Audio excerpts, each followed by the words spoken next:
Selon une analyse de l'UNICEF, l'aide publique au développement destinée à l'éducation devrait chuter de 3,2 milliards de dollars d'ici l'année prochaine, soit une baisse de 24% depuis 2023.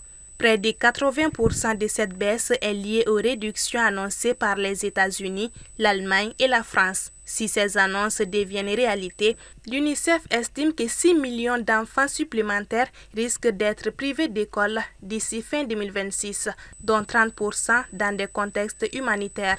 Toute chose qui porterait à 278 millions dans le monde le nombre d'enfants privés d'école. Géographiquement, l'Afrique centrale et de l'Ouest sera la région la plus affectée avec 1,9 million d'enfants menacés d'être privés d'éducation. Le Mali et la Côte d'Ivoire seraient particulièrement à risque.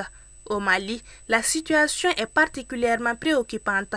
Les facteurs qui contribuent à cette crise sont multiples et interconnectés.